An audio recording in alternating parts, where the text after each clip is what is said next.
Can people hear me? Yeah? Okay. So, I don't know why this thing advances all the time by itself.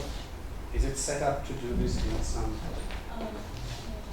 I don't know, we'll find out. So, what I'm trying to do today, as you can see here, I'll talk about robotic devices. I'll talk about robotic devices used for rehabilitation, but I will also do is really talk about how they can be used for proprioceptive training and how proprioceptive training, I don't understand how this works by itself, and how it can be used for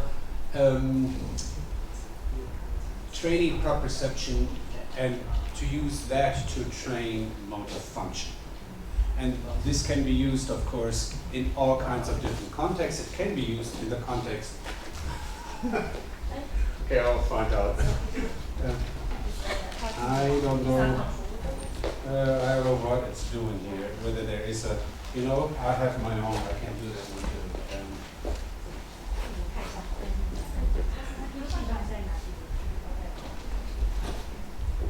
I don't know why it's advancing without me advancing it. 他刚说他有自己的，他说他有自己的。OK。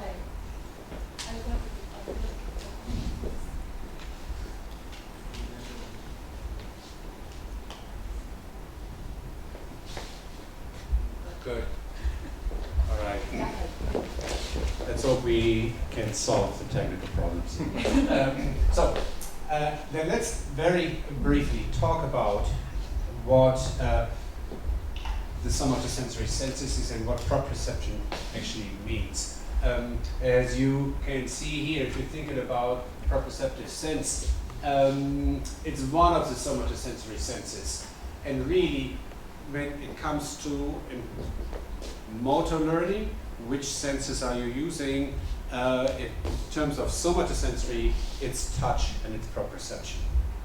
And then, of course, you will use vision as well, but those are the ones that really you use because these two, touch and proprioception, will give you anything about the awareness of your own body. And of course, the awareness of your own body you need if you want to learn any kind of new movement or if you want to relearn a movement. So then let's think about what proprioception is in terms of the submodalities. And so clearly there's this notion about knowing where my body parts are in space, the position. And of course the other one is this notion that I actually perceive that I'm moving. And of course there's a distinction between, because I can move somebody else's arm, so it can be passively, some other force moves you versus you move yourself. So there's a distinction between those two as well. And then, of course, this notion of what you see here, the sense of heaviness, the notion of actually sensing force, which also means sense of effort. This notion that I understand how much force I am going to apply to my body. So, if you're thinking about these, then you can think about this active versus passive, meaning I do this or some other force moves me to do this. And if you're thinking about where is this all coming from, in essence we need a set of mechanoreceptors. So we need receptors that actually can sense these things. And what are they? And I don't give a big introduction here, just very brief. If you're thinking about proprioceptive mechanoreceptors, there's a whole sense of them are out there. Spindles, muscle spindles, Golgi tendon organs, and I don't know what is. So if you're putting all of this together, you see where do they project to? They project to the spinal cord, and the spinal cord projects to the cerebellum, somatosensory cortex and motor cortex. And I'll talk about this later in more detail. And if you're thinking about what motor cortex do, projects back to spinal cord and brainstem, and projects back to muscles. So that's really, in a nutshell, the network, the neural network that we are talking about. And I think if you just look at this, you will understand if this input or this input to the spinal cord is altered, everything else will be altered, and at the end, your movement, your behavior will be altered. So it all is connected. It's not one or the other. So now let's think about this in more detail. So you look at these muscle spindles. What are they? They're like little 3 to 8 millimeters mechanoreceptors embedded in our muscles.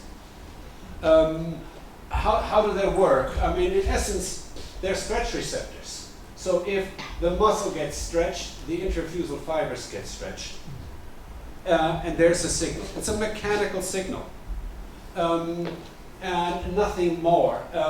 Now, interestingly, and I don't want to get into details, but you can look at, they have their own innovation. So like how extrafusal fibers are innervated by alpha motor neurons, you have now gamma motor neurons. You have a whole motor neuron system devoted to just shortening these spindles. And the great thing about this is that if you use these, if gamma motor neurons shorten the spindle, basically you have a sensor that can change its sensitivity. And that's a cool thing, and that's what drives, when you think about motor learning, that's exactly some of the gamma motor neuron innovation that is going to change. So, then let's think about where do we have these. And you can look at, for instance, the thumb, the hand, and yes, there are a bunch of them in there. And if you start looking closer, you look at the distribution of these mechanoreceptors, what do you see? You will see that those areas of our body that we use for fine motor control have a higher density of proprioceptive mechanoreceptors than really, for instance, the legs. So you have large muscles. If I look at my leg muscles, much bigger in mass, relatively speaking, less proprioceptors. So for balance control, what I'm doing right now, just standing upright, I don't really need that many. For playing piano, for keyboarding, for writing, you need a lot, because it's fine motor control. So, if we're thinking about this, then we can start thinking about, okay, we have a bunch of proprioceptive mechanoreceptors, spindles, Golgi tendon organs, etc. So, at minimum, what they'll do is they are there for spinal stretch reflexes. And I think all of you who had already your basic physiology know these. So, this signal is used literally for stretch reflexes. But the same signal is used to do a whole bunch of other things. So if I'm thinking about complex postural reactions, so this notion that I can stand in front of you here, that I can actually stand on one leg, stand on another leg, can make quick turns, all of this means that I have such a thing as postural reactions that help me to maintain balance.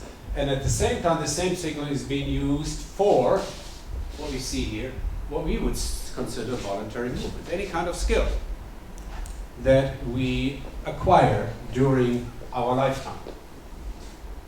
So, and as we've talked about this here already, and I don't go too much into details, we have cerebellum, basal ganglia, and some of the sensory cortex, big sites where this is going to where these signals are being processed. Then one can ask, what is happening if you don't have it anymore? What happens if you do not have proprioception? And the consequences are grave. They are very serious. So this is a picture, what you just saw here, of Ian Waterman. And Ian Waterman is an Englishman, and he was, I think he was in 19. He lived on the Isle of Jersey in the Channels, was a butcher apprentice, woke up one morning, didn't feel his body. So he had a viral infection, and he is trying to get out of bed, and he can't get out of bed. He literally can't, he has no idea of, the thing is, all of you, not a problem, you don't even think about this, right? You wake up in the morning, and you say, oh, how late is it? Do I have to get up? And then you get up. You don't think about what are you doing, which muscles do I have to turn on to get my body up and roll out of bed. You don't think about this. For him, that's what he's doing and what he has to do now. And you saw this in this video here. Maybe I'll just play it again.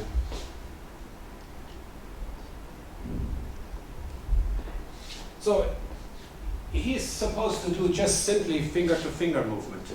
And you can just try this for yourself. You don't even have to look at it. You can close your eyes and you can do this. You're perfectly fine, right? So if he doesn't look at it, he has no idea what he's doing. And you can see he is missing because he has no sense of his body anymore. Now, differentiation, sensory differentiation, is a very severe case, but there are a whole bunch of other neurological and orthopedic diseases are associated with this. I put this down here: cortical stroke, dystonia, cerebral palsy, developmental coordination disorder, etc. So it's not that rare, it's not a specialty thing. That's what I'm trying to get across to you. So, then let us try to understand the networks involved in sensory motor learning. And so one of the things that we understand, there's such a thing as somatosensory cortex. So somatosensory cortex receives all these input from proprioceptors. So they'll converge on somatosensory cortex. Somatosensory cortex informs the frontal motor areas, so M1 primary motor cortex, SMA supplementary motor area, PMC premotor cortex, and here the cingulate motor area. And you see that here somatosensory, sorry. What we see is that somatosensory cortex projects massively onto motor cortical areas. So that basically says, hey, if you want to move, if I want to move something voluntary, I need to know where is my body before I can actually decide on what am I going to do. Then, if you look at this, it's also interesting that there are projections backwards. So it's not just that somatosensory cortex that gives rise to our perception of our body informs motor cortex, but actually motor cortex, so that is active when you are engaging in some kind of movement, like doing this. Motor cortex becomes active, and actually at the same time your somatosensory cortex gets activated. So there is this, one informs the other, this reciprocal innovation. Very important for us to understand. It also tells us how closely linked is bodily perception with our own bodily movement. So they are intricately linked. So once we understand that, we can go on and can just talk about does motor learning influence proprioception? So this whole notion that we need to kind of understand, does proprioceptive learning improve motor function? So how does this really work, right? Are they both just happening together? Is one happening and then the other is happening? How do we have to think about this? And then what is it? What's the time course of proprioceptive learning? Because all of you already know, certainly if you're students of kinesiology, of physical education, you understand that there's a process for motor learning. It takes some time. And it is the difference if I'm looking at a simple skill or a very complex skill. And then we can talk about joint-specific proprioceptive motor learning. Is it really joint-specific? Is it body-specific? What do I have to think about? So, I already talked about this, that we have a somatosensory system that informs the motor system and backwards, right? So the notion is then, could there be some form of somatosensory proprioceptive type of training? And how should this look like? And that should improve or train the somatosensory system, which should inform the motor system, which should result in some form of improved motor function, motor learning. So if you're really thinking about that linkage between proprioception and proprioceptive learning and motor learning, here it is. So if we understand that, then we can move on from here. And now one can say like, okay, there's proprioceptive learning, but like, how do I even measure it? How do you even measure proprioception? And you know, if you're ending up in, because you had some kind of injury, and you're ending up in a hospital, this is what they'll do with you. This is the clinical examination of proprioceptive function, which is, as, how do I say this? The English term would be course. I don't know what you would say in Chinese or in Mandarin. Course, C-O-A-R-S-E.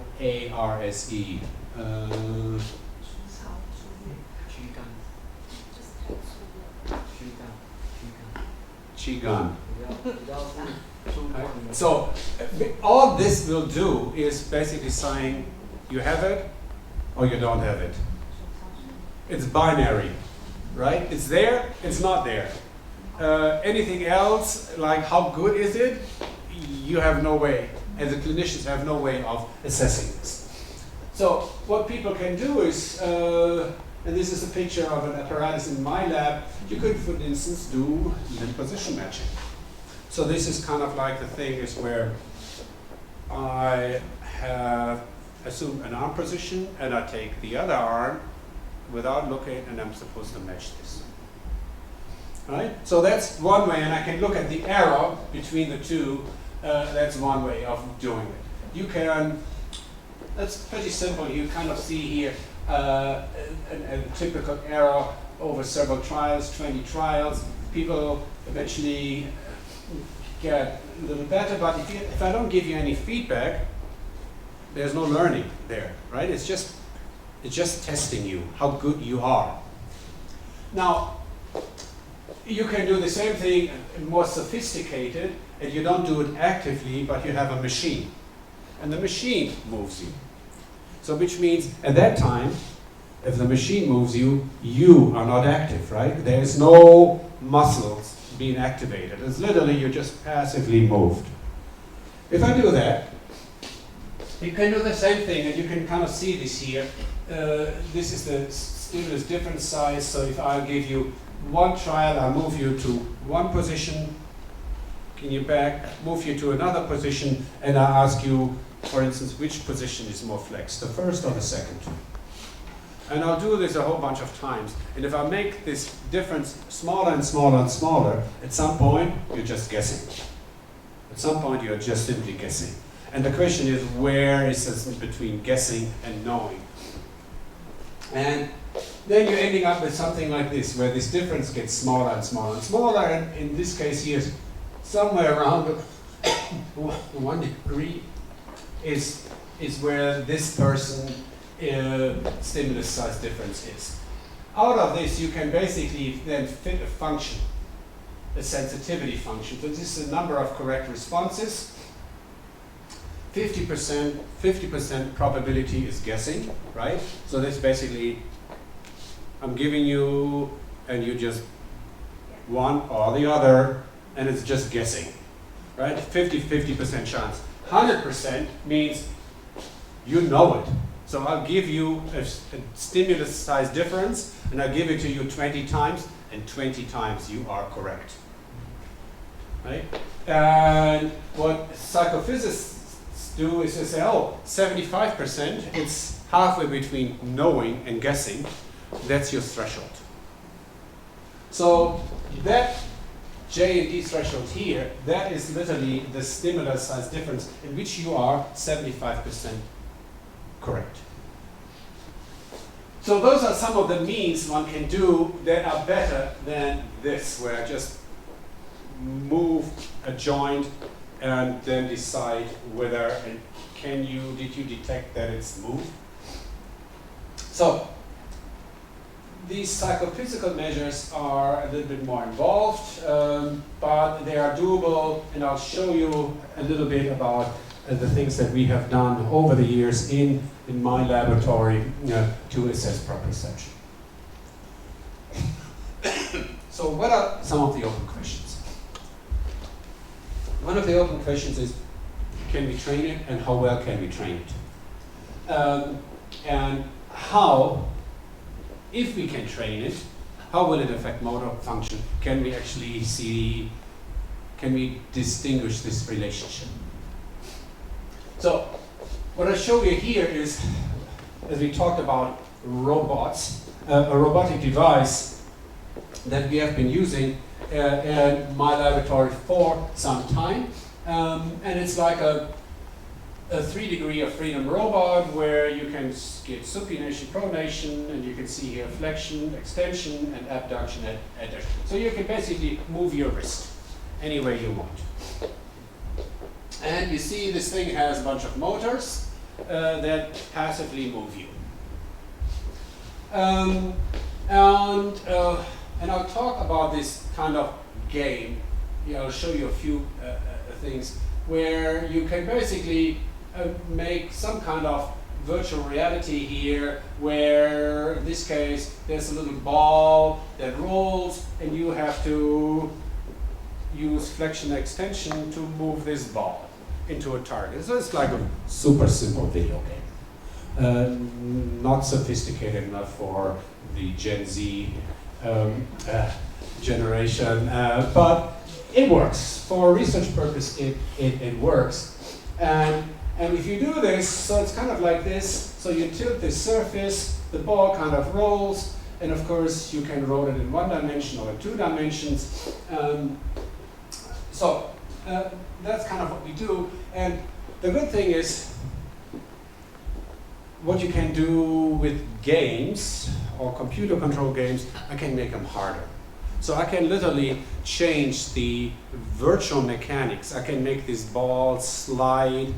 I can make it move really, really slow. So you move a lot, but you only move a little bit on the screen. I can say you just move just very little, and this ball just slides down the ramp.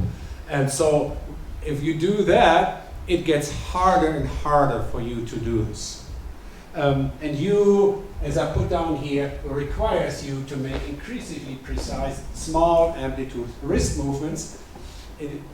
The emphasis is on precise because that will drive proprioception. Because you need to control this. So now let's think about this. When you do this, so first thing is we did in this study that I'm going to talk about is we just simply did a proprioceptive assessment. Same thing with this. Now, in this case, person, as you can see, doesn't see anything. Robot moves to one position, brings it back, moves it to another position, and you have to make a binary judgment. Was closer, more flexed, first or second. And then we did another task. We did a kind of like a pointing task. So you move to 15 degrees, you don't see it, it's blindfolded.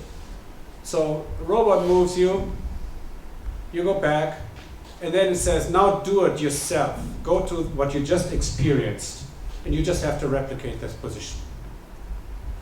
And you don't see it, you don't get any feedback.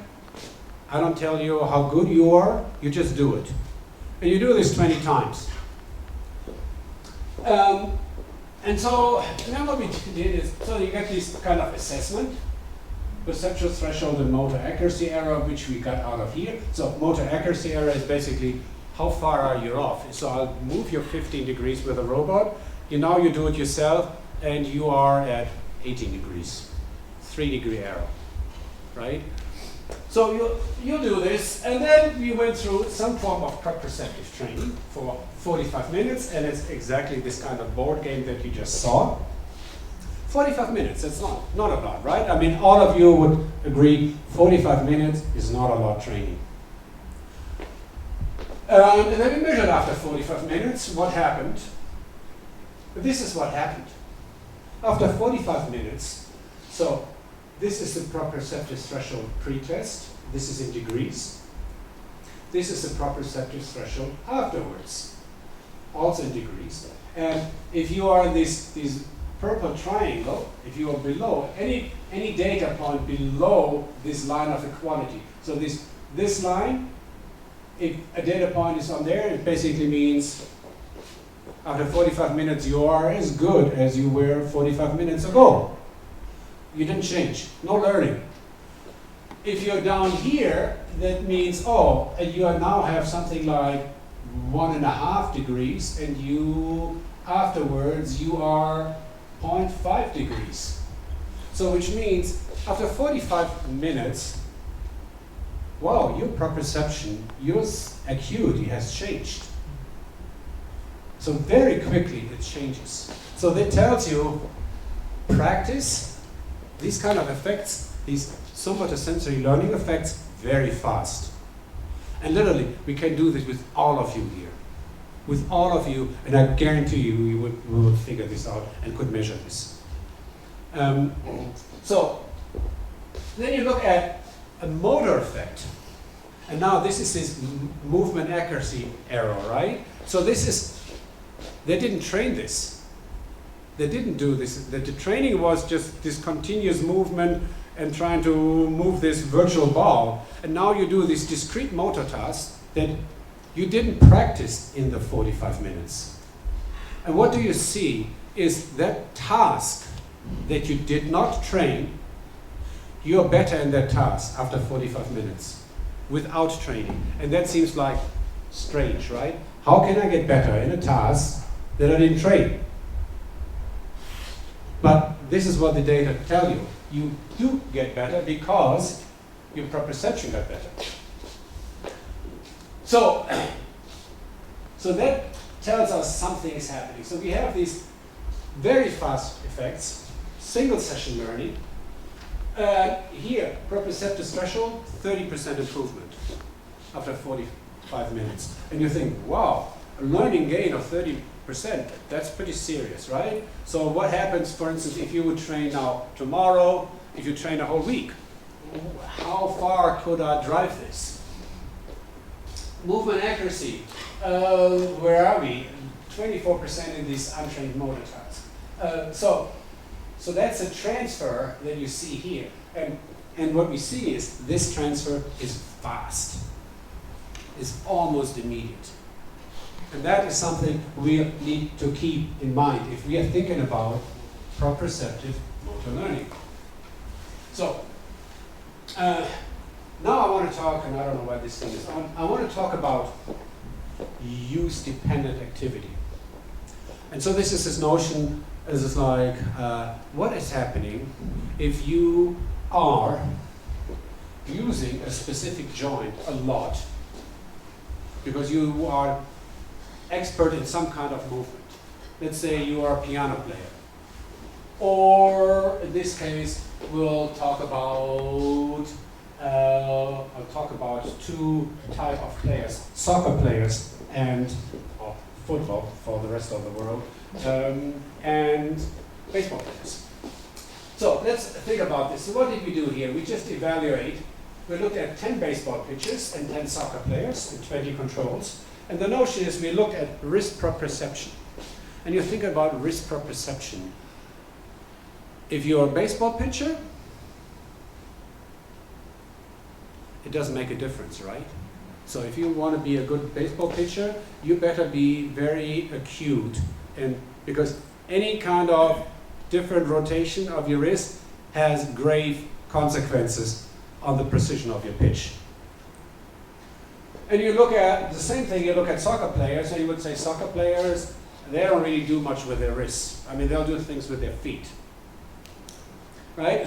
But both of them are active. They both are sports people. So they're physically active. Goalkeeper. Yeah. We didn't do goalkeepers. We are all players here, but that's a good idea, yes. So we have these people here, young people. We basically did the same kind of wrist robotic assessment of proprioception that I just showed you. Get also again these thresholds that you now know. You get the sensitivity function. You look at the threshold. You can look at what people call the area of uncertainty, which means the distance between the 60th percentile and the 90th percentile, because this curve, as you can see here, can be very, very steep or can be very shallow. And that basically means I'm very certain about my judgment, or I'm very variable about my judgment. So, and we did the same thing. By now you know how this works. We did this discrimination threshold, and we basically looked at these two types of players. And how does it look like? So if you are looking now threshold, so this is systematic error, uncertainty error is variable error. And you look at the baseball players, and the baseball players are pretty much down here. There are two up here. They have a higher area of uncertainty, but they all have very low thresholds. You see the soccer players, the blue dots, they are pretty good, but they are not as good as the baseball players. And then, of course, you have the controls. And sure, there are some people who are very good, would be as good as a baseball player, but you have some others who are clearly not in that league, so to speak. So you see these kind of differences as activity dependent. So it doesn't matter. If you train a specific joint, you get more sensitive and more acute at that joint. So it's trainable. And if you just look at here, statistically, it comes out that literally the baseball players are different from the controls. The soccer players are somewhere in between.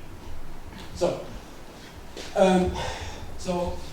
take-home message here is activity dependent.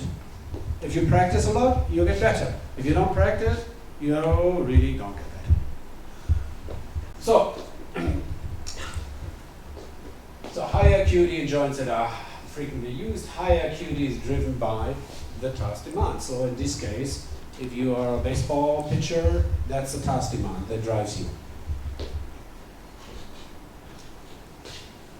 Okay, so once we got that figured out, what are some of the other open questions? So then you can say, all right, so I'm just looking at one joint here. And I practice if I'm a right-hand baseball pitcher, I'm practicing this joint. So then the question is, what's a transfer of learning? Or is there a transfer of learning? So that means, if I train one joint, do I see improvements at other joints? Or is it really, and you've learned this too probably already, is there such a thing as specificity of training? And specificity of training means I train my right wrist gets better, the other ones that I don't train don't get better. Is that what we see? Or do we see changes at neighboring or contralateral joints?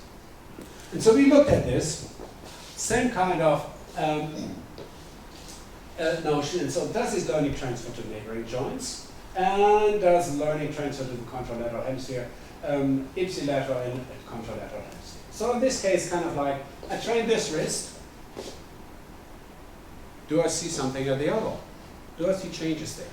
Although you don't train it, you just train the wrist. Do I see changes there in the neighboring elbow? Or do I see changes in the other hand? Is that visible for us? Can we measure this?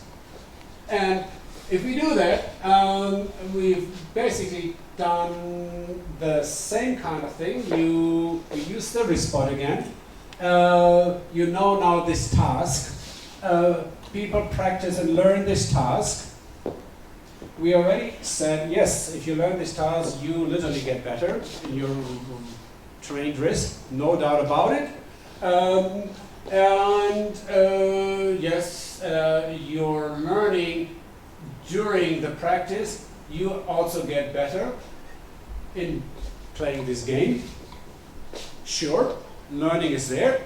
And then you're trying to understand same kind of thing. You go do this position sense threshold testing. By now you're familiar with this. Then we did this wrist pointing task, and then wrist pointing task that did not train at all. So where you just, robot moves you, you hold, moves you back, and then you do it yourself. So same thing that we just did. And then we started looking at what is happening. So this is a trained wrist here. And it's basically, yes, this is your threshold at pre-test. This is the threshold at post-test. This is a line of equality. Anything in this blue triangle, everything in this blue triangle means, oh, these people have learned.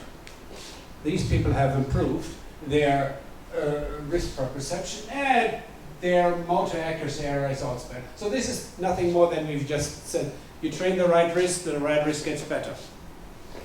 You look at retention, yes. You do this at the next day, yes, it's still there, more or less. You look at the left wrist, the wrist that was not trained at all. They didn't do anything with the wrist. And you see the left wrist gets better. You see an effect in the contralateral hemisphere. Something that wasn't trained, and you see here proprioceptively, and you see this motorically. So you see sensory motor changes in a joint that you didn't train. And this is contralateral. And then we did, if you just look at statistics here, same kind of thing. Yes, there's a training effect, which we already showed. But you look at the left wrist, and yes, after practice and even at retention, there are better in terms of accuracy or in terms of JMD threshold. And you can kind of see this here.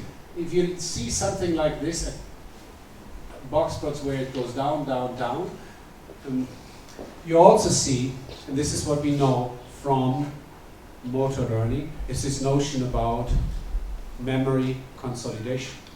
So you practice today,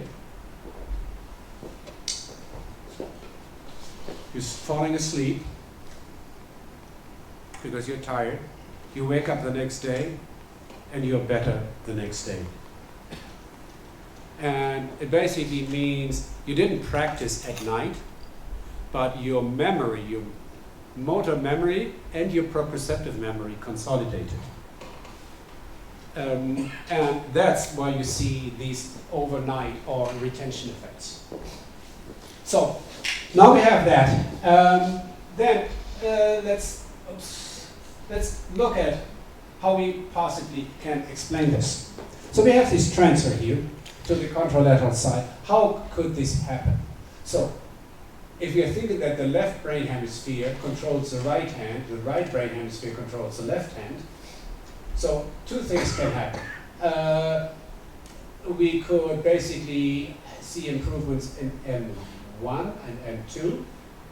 So there's a there is a transfer on the motor cortical side.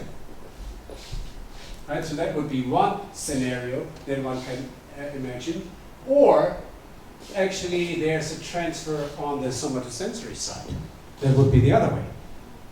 Right? So that of course is an open question, and we didn't measure this in this experiment, so we can't really say anything. We didn't do an EEG or any of this.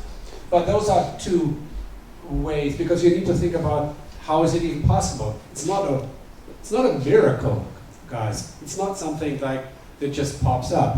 There has to be a neurophysiological basis of this. So now let's think about this, and let's move on, and let's do another one. And this is this notion that I just talked to you about. I train my right wrist. Now do I see changes on the same arm? So I train my wrist. Do I see changes in the elbow? I don't practice anything with my elbow. I didn't do anything. And so the same game, and you've seen this now, you understand how this thing works. I don't have to explain this. And then we use the different apparatus. We use this kind of elbow manipulandum, and we basically did very similar kind of proprioceptive matching task. Arm was moved back, moved to another position. Which one was more flexed, first or second? Same kind of procedure we did with the wrist, we just did with the elbow now. What do you see? So, yes, by now we understand, yeah, sure, training of the right wrist works. Motor error improves too. So we see the things that I just showed you before. Now you look at the untrained right elbow, and you see the untrained right elbow also gets better proprioceptively as well as motorically. And this is literally after a day of practice, and you didn't practice the elbow. There was no movement involved. The task, as you can see, was just the wrist robot task. So, what this means is proprioceptive learning transfers to neighboring joints, and proprioceptive training transfers to the contralateral homologous joint. So, in other case, yes, there is a transfer, and here is a transfer. So that tells us also something about us learning complex motor tasks. We see how it is specific. On the other hand, we see this broad transfer into homologous joints.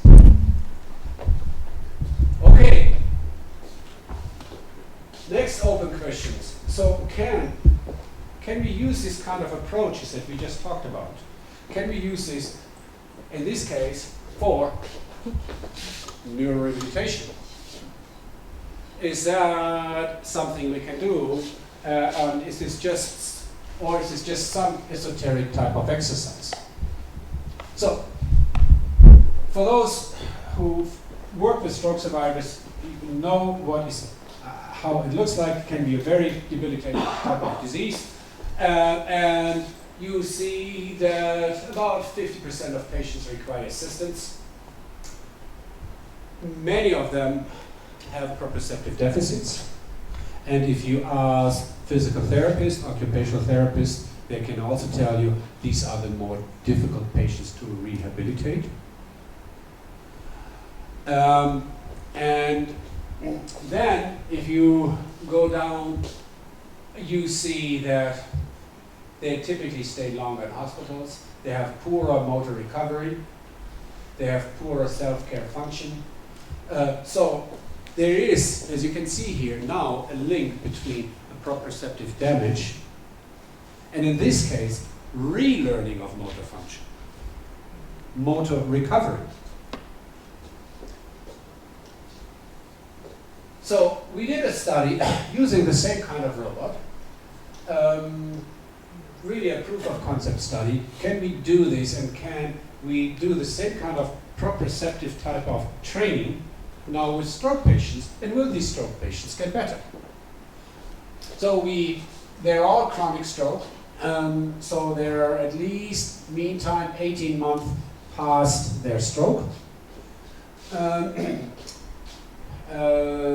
So we go down here, they were high functioning, and they must have had at least some function in the wrist, because if you can't move your wrist at all because you're so spastic, you're not a good candidate for this. And I don't know whether people know Fugel-Meyer. So FMA stands for Fugel-Meyer upper limb. Fugel-Meyer is a clinical rating scale. So you can go up to 60. How are we with time? 5 more minutes? We're getting there. I don't know how many slides I have. Okay, so let's do this. We have a control group. And here, what we did is same kind of task, but I'd like you to look at this person has goggles on, doesn't see it, doesn't see the task. And so, like, how can they do this? What they've done is they have these little vibrators here, and they basically encode frequency, so they encode position of the ball or the speed. So what you basically, you get vibration and you sense, wow, low frequency ball moves slow, high frequency ball moves fast. You figure this out, and you do this with these 2-day interventions, 48-minute training, twice. Wait 3 days, do a retention. Same kind of assessment that you already saw. And what is happening? You see kind of here the controls. Here you see the stroke patients. As a group, they actually do improve. So these stroke patients actually learned proprioceptively in these 2 days, which is really, if you're thinking of it from a rehab perspective, 2 days is nothing for stroke rehabilitation. Very short.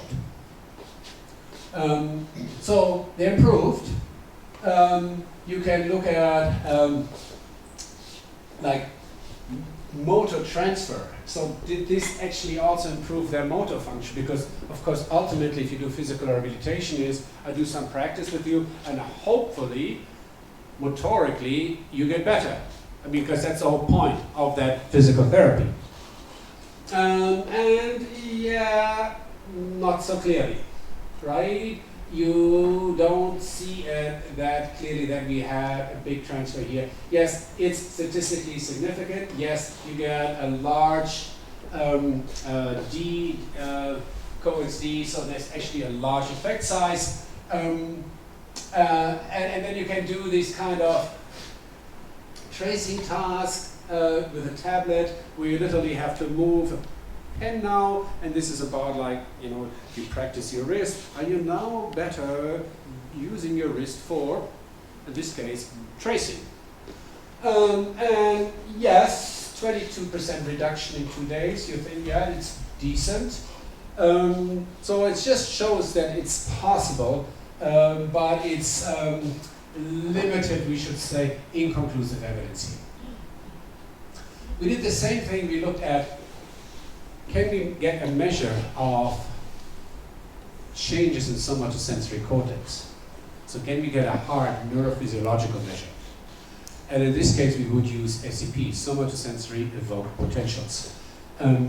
So you do somatosensory evoked potentials where you basically provide here an electric shock, travels up, you measure this in cortex with EEG, and if you look, for instance, at these electrodes, this would be somatosensory cortical area of the hand area. And what you would look typically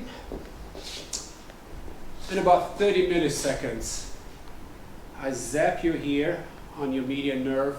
Within 30 milliseconds, I get a response in somatosensory cortex. And now, let's look how this thing looks like. So you see this, here's the N30. So here's a stimulus set. So here's the electrical stimulus. Within 30 seconds, it's in somatosensory cortex. Here's the P27. Here's the negative 13 milliseconds to positive 27. And you can also look at the amplitude. Is it larger or smaller? So we already know from stroke patients that their SCPs are abnormal. They're either reduced in amplitude or they're delayed.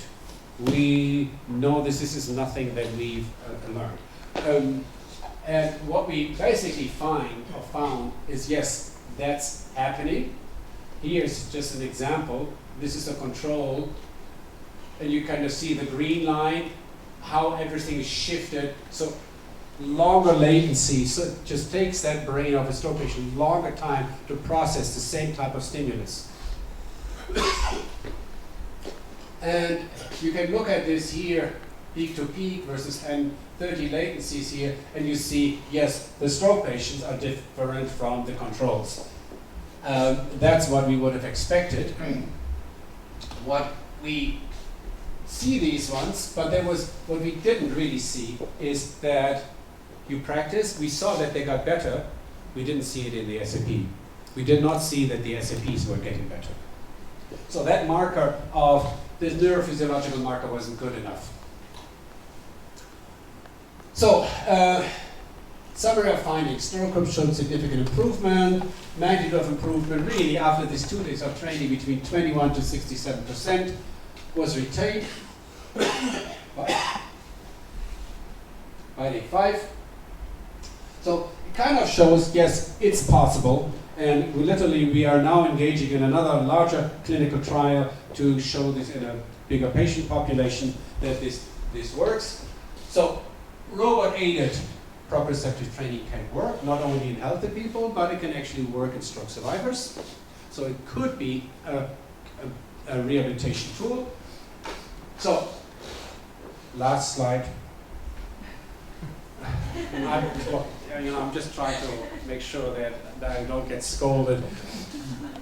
So, close link between proprioceptive and motor learning. I hope if there's one message to get you across, and as you walk out of here, it's really closely linked. Our bodily awareness and our ability to learn motorically very closely linked.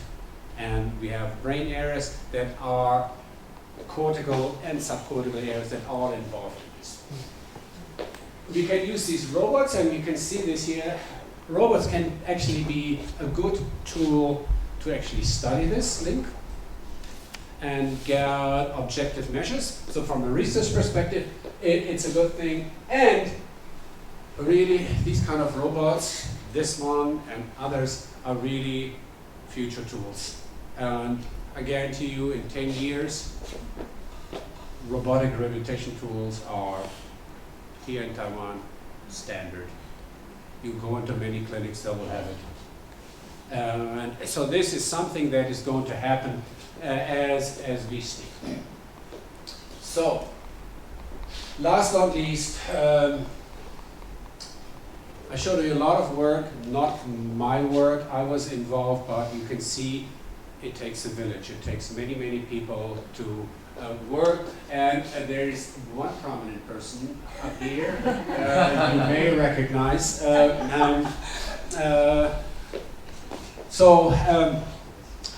Thank you for coming, thank you for listening, and I'm open to questions. Thank you so much for Dr. Konczak's speech. So, any questions? Please. Yeah. It was a wonderful talk. I really enjoyed it. And so I have a few questions. I was interested in the data you presented earlier, suggesting that there was some kind of improvement in the proprioceptive learning, right? And some of the study you suggested was using some kind of like vibration as a feedback cue, right? And so I was wondering if whether there was a comparison of different kinds of like a feedback type, for example, like the auditory versus the visual cue, or like Yes. the other type of the feedback. Yep. Yes. You hear me? Yeah. We did not do this in this study. I think there it's always about the salience of cues. So it very much depends on the type of task that I'm training. Now, when we did this intentionally here, you saw they didn't see it. So literally they practiced. And they practiced a task which they saw before. Then you get some goggles on, and then you actually practice it. And the point we are trying to make here is we only train the somatosensory system. We don't train the visual system, we don't train the auditory system. But that doesn't mean that, so if I would now allow vision, so I allow vision, you do the same thing, I'll give you the extra feedback here. What do you think will happen? Well, I think the subject will be confused, right? So I was wondering that any reason for less specific type of feedback you are usually, is there any differences between this type of feedback and the other type of the sensory feedback? So now I can tell you, you would use it. Okay. You're not confused. So you will be confused if that is not feedback, if it's just some form of stimulation, or if it doesn't carry information. So if this carries information for you to solve this task, you will use it. And we have done a similar study, literally, same with this robot, where we actually provided healthy learners with vibratory feedback to do this task quicker and more precise. And what are they going to do? They got some extra information for free? Sure, I'll take it. They use it. And they literally learn better than the ones who didn't get this information. So this is very much for all of you who are engaged in some kind of sensory motor learning paradigm, or you are learning yourself, or you're trying to teach other people how to learn. If you provide them with another form of salience, so this is the emphasis, right? It has to be information that the learner can use to improve. They will use it. If you give them information that is not congruent with this task, yes, they get confused. And then they have to learn, they have to go through a process that says like, oh, that information, I better not listen to it. And that takes time, right? That will take time for you to kind of like, oh, not relevant. Yeah, so I have another follow-up questions on the performance measures. So I saw most of your studies was using performance area as one of the index, right? And I was wondering all these kinds of manipulation, whether you were looking at the trade-off between the reaction time and accuracy. For example, like you suggested there was some kind of tracing task, right? And whether there was a differences among the before and after training of the proprioceptive learning. So what we did not do, I mean, in that tracing task, it was not really a reaction time task. So we really didn't look for reaction time. It was more or less like, hey, how accuracy can you do this? So we didn't put pressure, we didn't put time pressure on people in this task. If you do that, I can only speculate. I don't know whether I would think after this training regime, you don't see any changes in reaction time. Okay. That's what I would think. Any questions? Okay.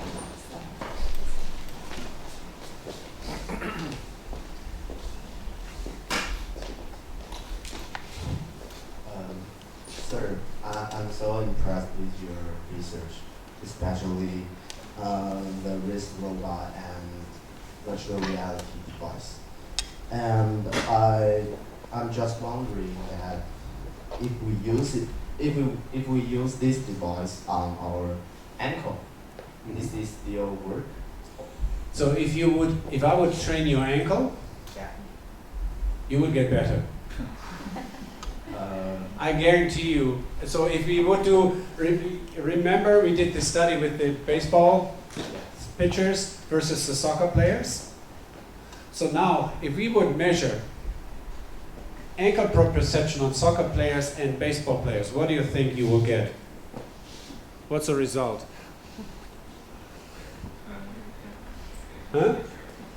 The soccer players are going to be better, I guarantee you, because for them, they'll need to be precise, because if you go to shoot, you really have to get in tune with this. So, could we have a wrist robot and now turn this into an ankle robot and do the same thing?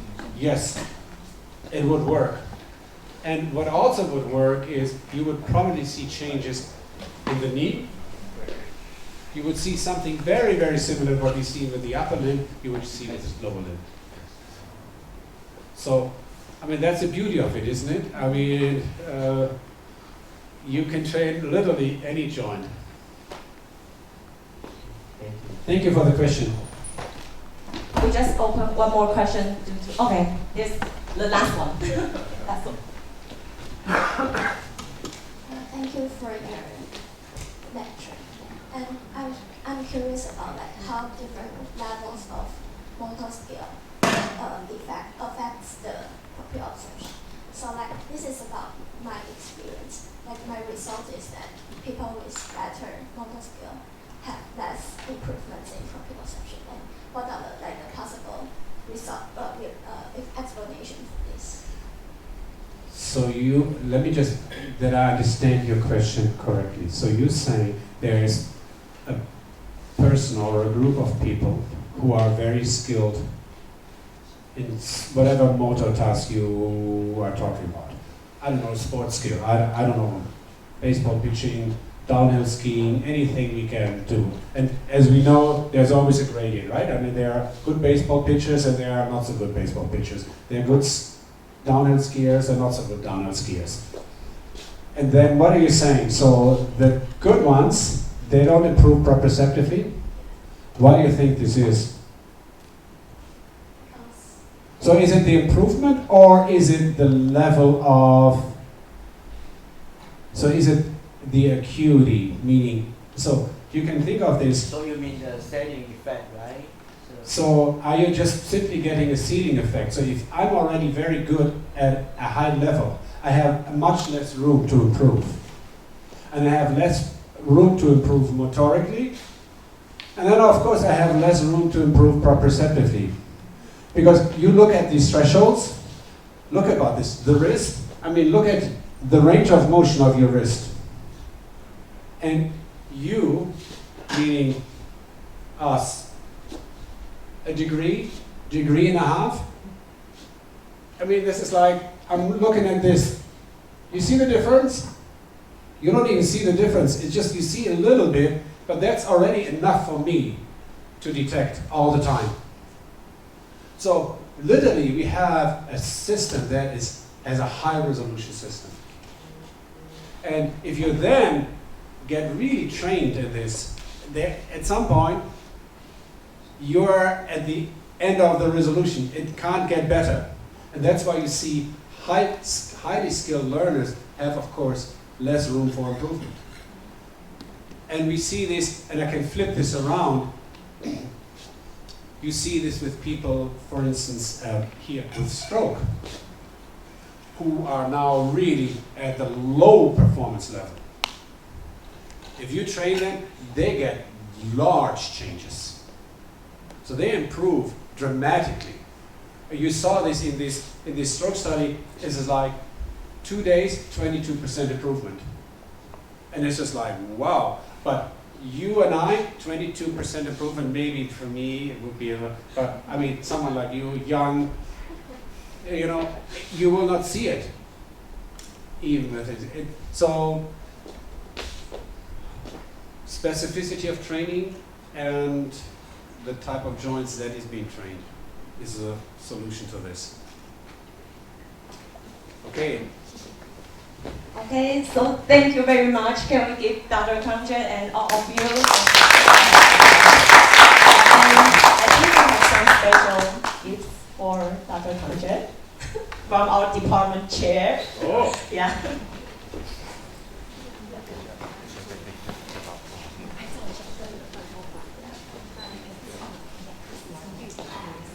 Oh. Take a picture.